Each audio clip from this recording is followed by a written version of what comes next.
नंद के आनंद भयो जय कन्हैया लाल की।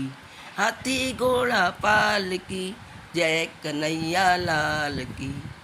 जय श्री कृष्णा। हेलो फ्रेंड्स, कैसे हैं आप सब। दोस्तों, श्री कृष्ण जन्माष्टमी का पर्व बहुत ही जल्दी आ रहा है। जगह जगह श्री कृष्ण जन्म के लिए तैयारियां हो रही हैं। बाज़ारों में अच्छे अच्छे आभूषण, श्री कृष्ण जी को पहनने वाले आभूषण, वस्त्र, बांसुरी, मयूर पंख और झूले, इन सब से बाजार सजा हुआ है। श्री कृष्ण जन्माष्टमी का त्यौहार हमारे देश में बहुत धूमधाम से मनाया जाता है। इस दिन विष्णु के 8वें अवतार श्री कृष्ण जी का जन्म मनाया जाता है। उनके बाल गोपाल रूप और उनकी लीलाओं का जगह जगह प्रदर्शन किया जाता है। भगवान कृष्ण अपनी अनेक लीलाओं के कारण लोगों के दिलो दिमागों पर राज करते हैं। सबसे अधिक चर्चा भगवान कृष्ण के बाल लीलाओं की होती है। भक्त भगवान कृष्ण के जन्मोत्सव को बड़ी ही आनंद के साथ धूमधाम से मनाते हैं। भाद्रपद महीने के कृष्ण पक्ष की अष्टमी तिथि के दिन रोहिणी नक्षत्र में भगवान का जन्म हुआ था। इस दिन लोग व्रत भी रखते हैं। कृष्ण जन्माष्टमी के दिन पूरे विधि विधान से पूजा करते और व्रत रखने से जीवन के सभी दुख दूर होते हैं। आइए जानते हैं साल 2023 में किस दिन है कृष्ण जन्माष्टमी और क्या है इसका शुभ मुहूर्त। कृष्ण जन्माष्टमी डेट हिंदू पंचांग के अनुसार श्री कृष्ण जन्माष्टमी की तिथि 6 सितंबर दिन बुधवार को दोपहर 3:36 से आरंभ होगी, जबकि 7 सितंबर के दिन गुरुवार को शाम 4:13 पर समाप्त होगी। हालांकि भगवान कृष्ण का जन्म रात्रि के 12 बजे हुआ था, इसलिए यह त्यौहार 6 सितंबर को मनाया जाएगा। आइए जानते हैं पूजा का शुभ मुहूर्त। साल 2023 में श्री कृष्ण जन्माष्टमी की पूजा का शुभ मुहूर्त रात 12:01 से शुरू होकर 12:47 पर समाप्त होगा। अगले दिन सुबह 9:20 से रोहिणी नक्षत्र शुरू हो जाएगा, जो 7 सितंबर के दिन सुबह 10:20 तक रहेगा। आइए जानते हैं क्यों और कैसे मनाते हैं जन्माष्टमी। जानिए इस दिन का इतिहास और महत्व। जब जब धरती पर पाप और अधर्म हद से ज़्यादा बढ़ा है, भगवान ने धरती पर किसी न किसी रूप में जन्म लिया है, अवतार लिया है। भगवान विष्णु किसी न किसी उद्देश्य की पूर्ति के लिए धरती पर अवतरित हुए। विष्णु जी का एक अवतार थे श्री कृष्ण। मथुरा की राजकुमारी देवकी और वासुदेव की 8वीं संतान के रूप में जन्मे कान्हा का बचपन गोकुल में माता यशोदा की गोद में बीता। राजा कंस से बचाने के लिए वासुदेव ने कान्हा के जन्म के बाद से ही उन्हें अपने चचेरे भाई नंद बाबा और यशोदा को दे दिया था। श्री कृष्ण ने अपने जन्म से लेकर जीवन के हर पड़ाव पर चमत्कार दिखाए। श्री कृष्ण के जीवन से जुड़े कई किस्से कहानियाँ जो मानव समाज को सीख देते हैं, अधर्म और पाप के खिलाफ सही मार्गदर्शन करते हैं। उनके जन्म दिवस को उत्सव की तरह हर साल भक्त मनाते हैं। कृष्ण जन्माष्टमी का पर्व इस साल 6 तथा 7 सितंबर को मनाया जा रहा है। पहले हम जानते हैं श्री कृष्ण जन्माष्टमी का इतिहास। भारत में कृष्ण जन्माष्टमी का त्यौहार बहुत ही धूमधाम और श्रद्धा भाव के साथ मनाया जाता है। हिंदू लोग अपने घरों में भगवान कृष्ण की मूर्ति लाते हैं, उसको स्थापित करते हैं, उन्हें नए कपड़े धारण करते हैं और पूजा करते हैं। उनके हाथ में बांसुरी देते हैं, मयूर पंख लाते हैं, झूला लाते हैं और बहुत ही धूमधाम से यह पर्व मनाया जाता है। हिंदू धर्म में मान्यता है कि भाई कंस के अत्याचार को कारागार में रह सह रही बहन देवकी ने भाद्रपद के कृष्ण पक्ष की अष्टमी तिथि को अपनी 8वीं संतान के रूप में श्री कृष्ण को जन्म दिया था।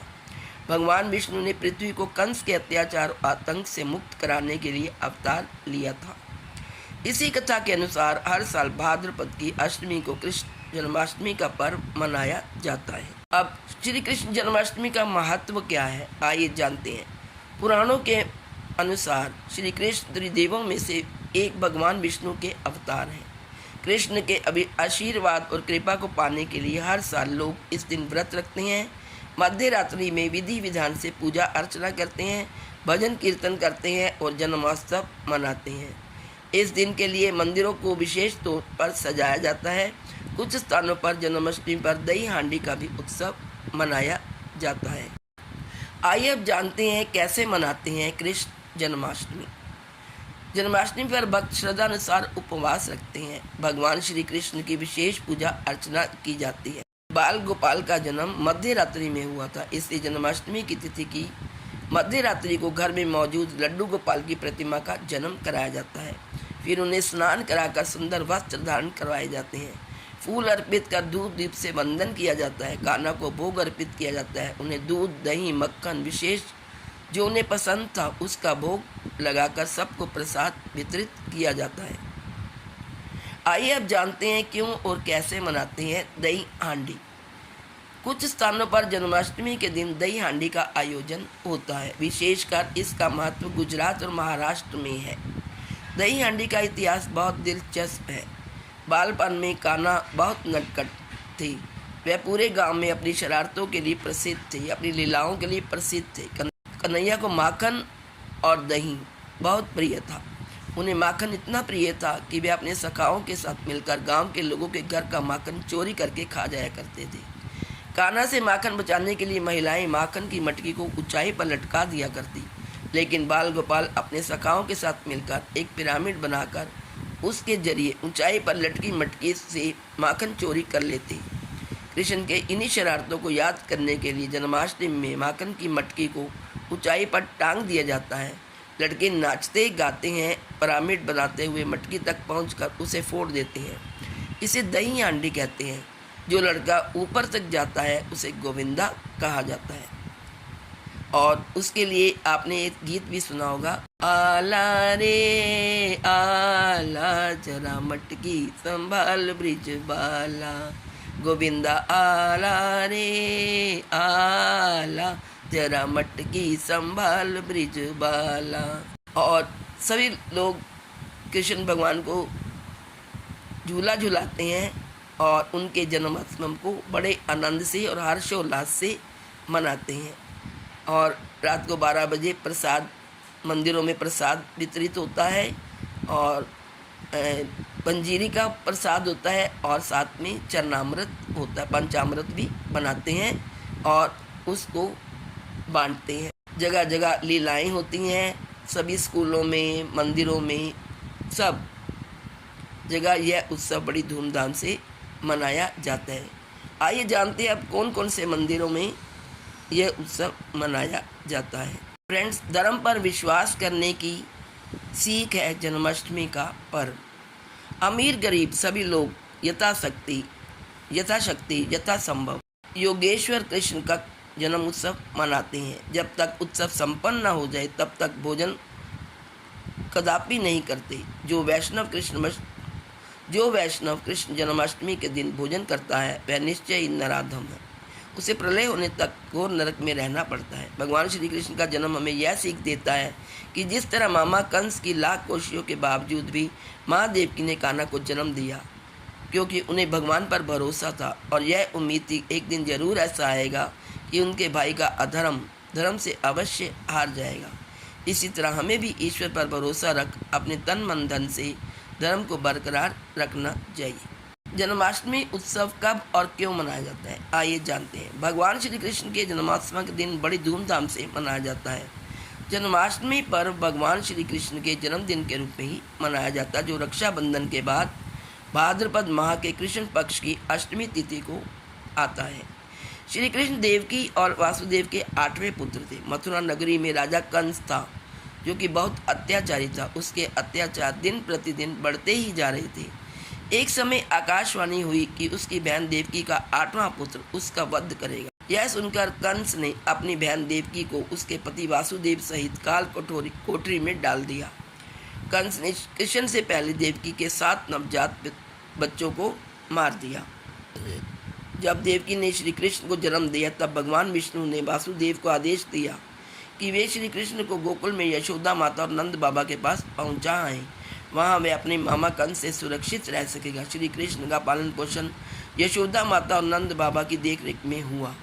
बस उनके जन्म की खुशी में तभी से प्रतिवर्ष जन्माष्टमी का त्यौहार मनाया जाता है। जन्माष्टमी पर कैसे मनाते हैं अलग अलग विधियों से यह पर्व, आपको ये जानकर आश्चर्य होगा कि भारत में लोग अलग अलग तरह से जन्माष्टमी मनाते हैं। वर्तमान समय में जन्माष्टमी को 2 दिन मनाया जाता है। पहले दिन साधु संत जन्माष्टमी मनाते हैं। मंदिरों में साधु संत झूम झूम कर कृष्ण भगवान की आराधना करते हैं। इस दिन साधुओं का जमावड़ा मंदिरों में सहज होता है। उसके अगले दिन दैनिक दिनचर्या वाले लोग जन्माष्टमी यानी वैष्णव लोग जन्माष्टमी मनाते हैं। श्री कृष्ण जन्माष्टमी के पावन मौके पर भगवान कान्हा की मोहक छवि देखने के लिए सुदूर इलाकों से श्रद्धालु मथुरा पहुंचते हैं। श्री कृष्ण जन्मोत्सव पर पूरी मथुरा और वहां पहुंचे श्रद्धालु कृष्णमय हो जाते हैं। मंदिरों को खास तौर पर सजाया जाता है। मथुरा और आसपास के इलाकों में जन्माष्टमी में स्त्री के साथ साथ पुरुष भी 12 बजे तक व्रत रखते हैं। इस दिन मंदिरों में झांकियाँ सजाई जाती हैं और भगवान कृष्ण को झूला झुलाया जाता है और रासलीला का आयोजन भी होता है।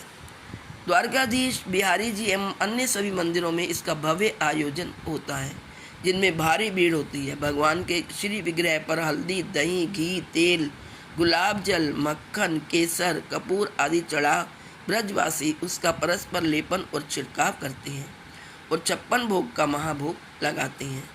वाद्य यंत्रों से मंगल ध्वनि बजाई जाती है। जगत गुरु श्री कृष्ण का जन्मोत्सव निस्संदेह संपूर्ण विश्व के लिए आनंद मंगल का संदेश देता है। संपूर्ण ब्रज मंडल नंद के आनंद भयो जय कन्हैया लाल की, हाथी घोड़ा पाल की जय कन्हैया लाल की जैसे जय घोषों व बधाइयों से गुंजायमान होता है। दोस्तों, आइए हम सभी आपसी द्वेष और मन मुटाव को मिटाकर कंधे से कंधा मिलाकर इस खूबसूरत पर्व को मनाएं और अपनी आस्था को बरकरार रखें, क्योंकि हमारा धर्म यही सिखाता है कि हम सब दुख सुख में एक दूसरे का साथ दें। इस दिन आपको क्या करना चाहिए जन्माष्टमी की पूजा के लिए? इस दिन भगवान श्री कृष्ण की पूजा और भक्ति के लिए उपवास करें। अपने घर की विशेष सजावट करें। घर के अंदर सुंदर पालने में बाल रूप की श्री कृष्ण की मूर्ति स्थापित करें। रात्रि 12 बजे श्री कृष्ण की पूजन के पश्चात प्रसाद का वितरण करें। विद्वानों, माता पिता, गुरुजनों के चरण स्पर्श कर उनसे आशीर्वाद लें। इसके साथ ही यह ध्यान रखें कि परिवार में कोई भी किसी भी प्रकार के नशीले पदार्थों का सेवन बिल्कुल नहीं हो। कैसे करें जन्माष्टमी की तैयारियां? आइए जानते हैं। श्री कृष्ण जन्माष्टमी के दिन मंदिरों को खास तौर पर सजाया जाता है। जन्माष्टमी पर पूरे दिन व्रत का विधान है। जन्माष्टमी पर सभी 12 बजे तक व्रत रखते हैं। इस दिन मंदिरों में झांकियाँ सजाई जाती हैं और बच्चों के लिए ड्रेस खरीदें। अगर आपके घर में छोटे बच्चे हैं तो आप उन्हें कान्हा का लुक दें। ऑनलाइन कई तरह की ड्रेसेस मिल जाती हैं जो कि आपके बच्चों को कान्हा के रूप में परिवर्तित कर देंगे। इस ड्रेस को पहनकर सबको लगेगा कि आपका बच्चा कान्हा का अवतार हो गया है। भगवान कृष्ण की मूर्ति। भगवान कृष्ण की कई तरह की मूर्तियां बाजार में आ रही हैं। इन मूर्तियों के बिना श्री कृष्ण जन्माष्टमी अधूरी है। आप इनको खरीदकर अपने घर की शोभा में 4 चांद लगा सकते हैं और जन्माष्टमी के उत्सव को बड़ी धूमधाम से मना सकते हैं। तो दोस्तों, आप भी अपने घर पर श्री कृष्ण जी को प्रतिमा के रूप में लेकर आएं और झूला झुलाएं, माखन खिलाएं, मिश्री खिलाएं और उनकी पूजा करें, अर्चना करें और उनका जन्मोत्सव बड़े प्रसन्नतापूर्वक मनाएं। तो आप सबको मेरी तरफ से श्री कृष्ण जन्माष्टमी की हार्दिक शुभकामनाएं। यह पर्व आपके लिए कल्याणकारी तथा मंगलमय हो, यही मेरी भगवान कृष्ण जी से प्रार्थना है। यदि आपको मेरी वीडियो अच्छी लगे तो प्लीज़ इसे लाइक और शेयर अवश्य करें और यदि आप चैनल पर नए हैं तो चैनल को सब्सक्राइब करना ना भूलें। जय जय श्री कृष्ण, जय जय श्री राधे।